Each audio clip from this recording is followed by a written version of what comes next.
everybody, I'm Darcy. And I'm Kelly. And thank you for joining us for another edition of And Another Thing, where we talk about current events, pop culture, things we love, things we don't, all slathered in gobs of laughter. and all the feels.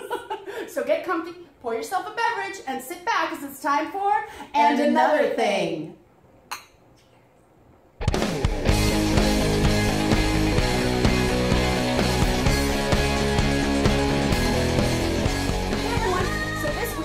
Introducing a new segment, but before we do that, if you haven't already, please subscribe by hitting the red button below, because you're not going to want to miss this and other episodes coming up. So this week we'd like to introduce our new segment called What the What? Hey y'all, so our new segment called What the What is basically really weird news that we found on the internet or we happened upon. So, yeah. So shout out to my friend Will for the first story we're going to talk about today. Apparently, an American student who was a missionary from Brigham Young University back in 2004 to the country of China was allegedly kidnapped from China and forced to go to North Korea to be a personal tutor to a young Jong Un.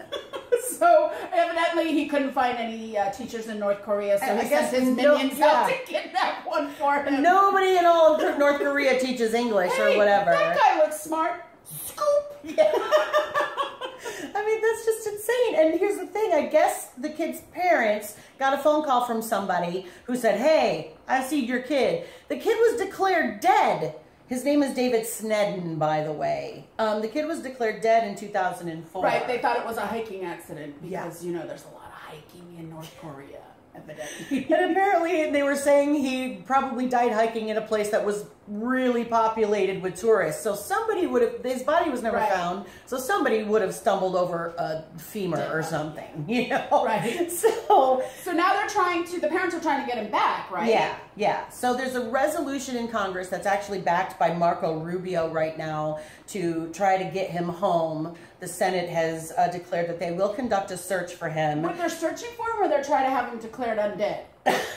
Well, no, I don't mean like zombie undead, but no, I mean, they just want him home? Or? Yeah, I guess they just want him home. Yes, and he doesn't want to because he's been brainwashed. We're not sure, but yeah, he's got to, if he's married and has 2 kids. Oh, and that's the thing. And Korean barbecue every day. Right? I would probably stay in a country for Korean barbecue every day, but okay. But I hope he comes home or he stays with his wife and kids, whatever he wants to do really at this point. Whatever he wants to do. Because most of his young adulthood has been stolen. I know. It's like, what? So yeah, this nice little boy goes over to just have a good time and never comes home. So blessings to his parents, and we'll have some information on our Facebook page if you want to help get that resolution put through Congress. There's some work that needs to be done to get that to happen. Let's bring David home. Or not.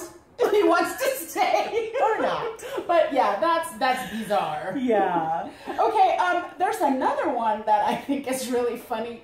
There was a guy, his obituary showed in a newspaper in New Jersey, but 2 back-to-back, one by his wife and one by his girlfriend. And they were published one on top of the other. Yes. Right next to each other in the newspaper. It wasn't like one day one came out and one day, or in 2 different newspapers. Bump, and it's the same picture they both used. The same exact picture. And the wife's just like, oh, his name was Bill Black. And it's like, oh, loving husband, blah, blah, blah, blah, blah. And then the girlfriend lists his name as Leroy Blast Black. So who's having more fun with Bill? I'm saying. He's a blast. He's a blast. So, and the article that we were looking at, this is reported from NBC News, by the way. Apparently, the viewing is today as we film this right now. And I'm thinking to myself, oh man, to be a fly on that wall. What's going to happen there? Are there going to be 2 widows throwing themselves? I know. And I mean, no comments from either side. Right. Oh, but one of my favorite things of the article, and I'm sure he'll be there, the son, which was in both of the obituaries, his name is Jazz Black. Jazz Black. Do you imagine growing up with the name Jazz? Hey, I'm Jazz I know. Black. It's like, what else can he possibly do but be a blues player? Absolutely. Like, he needs to learn bass and just accept it. But I just want to go to meet Jazz. I would be there today to meet Jazz. Right. That'd I be just cool. have to shake your hand, Jazz Black. Jazz Black. Not Jack Black, Jazz Black. Yeah. So that's bizarre. And man, what people do for love, right? Oh my gosh. This is, I don't know if this is the sweetest thing ever or the absolute craziest or the saddest. This Dutch man, Alexander Peter Cirk, I'm sorry if I'm butchering your name, my friend, flew from Holland to Hunan to meet a Chinese woman known only as Zhang. Like and Cher. they had a relationship on the internet. So he decided that he was going to pull the plug and fly and meet her and surprise her. Yeah. Hey, well, he couldn't get a hold of her because apparently she had gone to another province to get some plastic surgery and turned off her phone, as you do when you're getting surgery. A little snip, yeah. And so this guy refused to leave the airport. He lived in the airport for 10 days. And they said he was living on like ramen and water out of the Chinese vending machines at the airport. And they ended up having, this part isn't funny, kind of funny. They ended up having to force him in an ambulance to leave because he was so dehydrated and exhausted because he wouldn't leave the airport. And then when they got a hold of her, she said, oh, I thought it was all a joke. I didn't think he was really serious. Yeah. I mean, clearly some communication issues there. Communication issues. I mean, isn't there a Dutch to Chinese translator you could have run some of those emails through, guys? Pretty sure the "I'm coming to see you" is going to be pretty clear in any language, you know? But, people do weird things for love. That's true. And dating on the internet is bizarre. Oh, it sure is. It's messed up. And I think that's a pretty good place to end this segment. Yes. So we could go to our next segment. Also brand new. But God bless you, Dutch guy. And I hope you meet a nice girl who will answer the phone next time. Right. So anyway, we'll be back in a second with our fancy new segment. Another new one. Hey, are you a sassy single ready to mingle out there in dating land? If so, this next segment is just for you. Absolutely.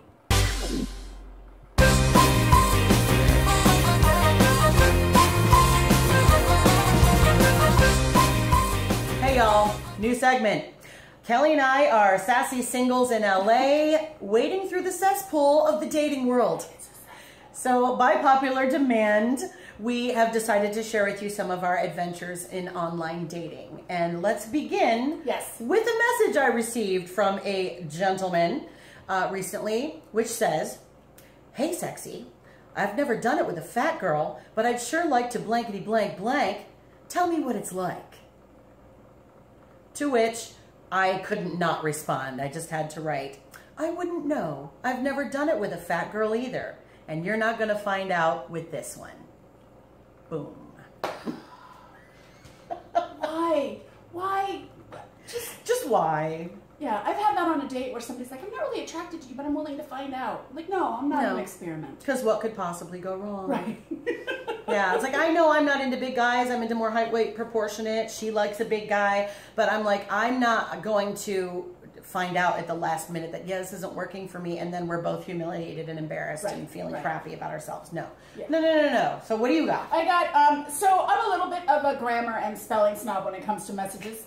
And people call me out on that and say I'm a little picky. But here's one that I'll give you an example of.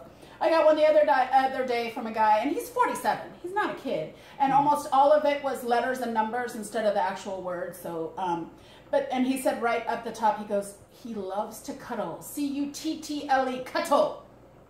And then at the end, he's like, I'll always be here for the letter, number 4, and you.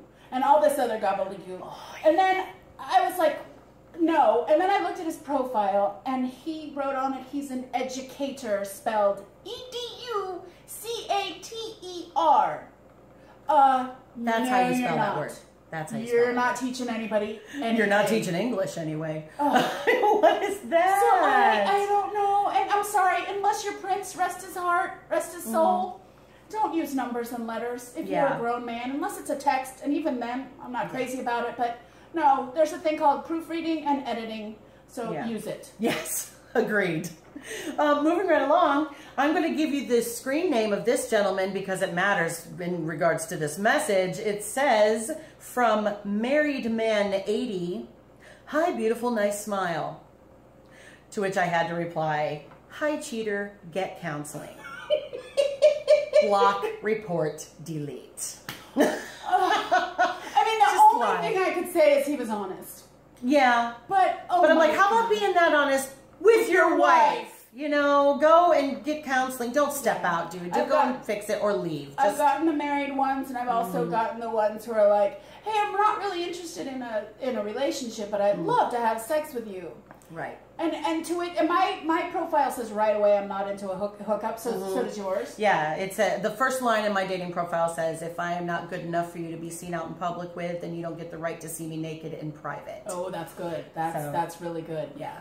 It's lessened the messages somewhat, but not all the way because some people just don't read profiles. But that's for another day. What else do you have? I also get a lot of the young ones, like the super young ones. Me too. So I got this one from a 22-year-old the other day, and all he wrote was, hey, you want to be my sugar mama? Exclamation point, kissy face emoji, kissy face emoji.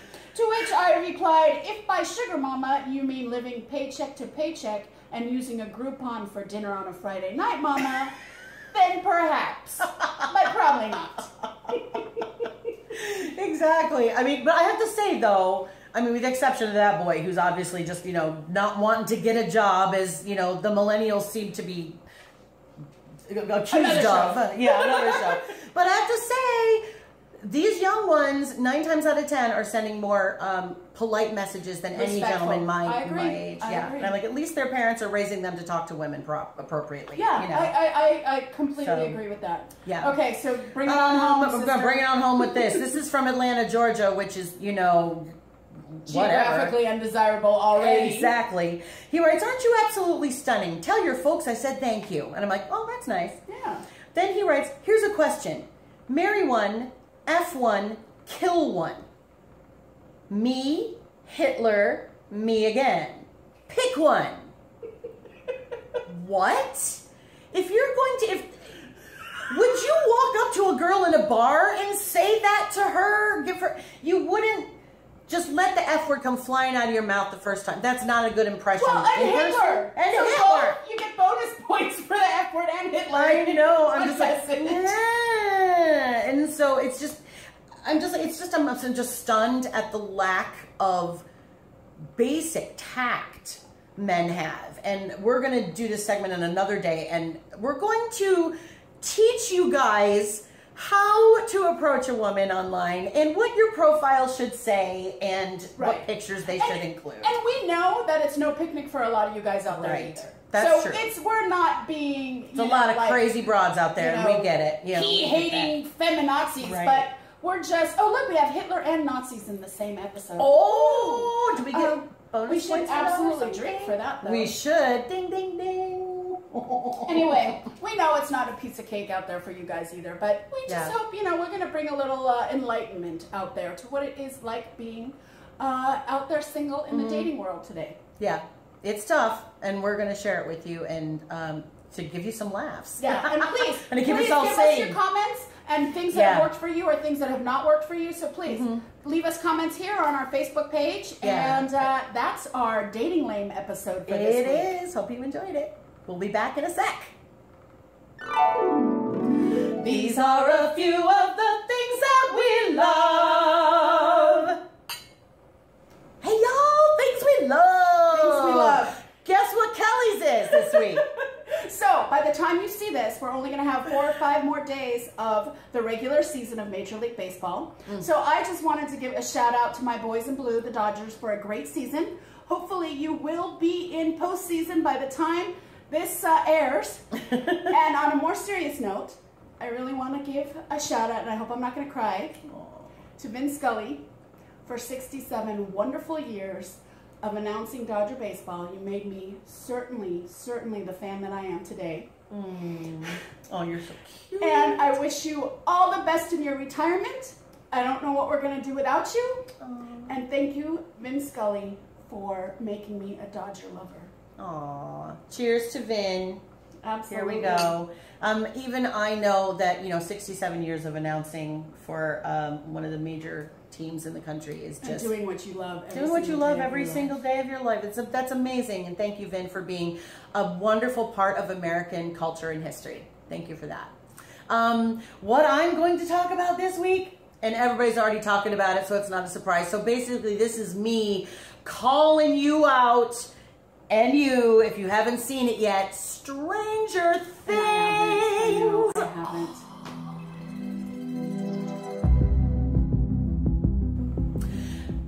Y'all, if you grew up in the 80s, if you grew up anywhere near the 80s, this show is so for you. Here's the thing. It is X-Files meets The Goonies meets Stand By Me. It's creepy and freaky, but it's not too scary. It's a little bit gory, but it's not too gory. And the kids are fantastic actors, and it is so good. And I just love it so much. And the hype is worth it. You gotta check it out. And they just announced there is going to be a season 2. So I'm really excited about that. I better binge it as soon as baseball season's over. And you will binge it too. You won't be able to just not watch an episode you go at a right time. to the next one? Yeah, I just in 2 nights, and I had to stop because I had to work. Otherwise, I'd have just gone the 8 straight episodes. So anyway, you gotta watch it, y'all. It's good, and don't miss out on this because it's one of those shows water cooler shows that's worth it. Okay. Yes. Okay. So those are the things we love, and we love you. Thank you for joining us each episode, and please come back because we're going to keep doing this. We are, whether you like it or not. So you might as well just watch. Absolutely. Absolutely. Drink. All the feels.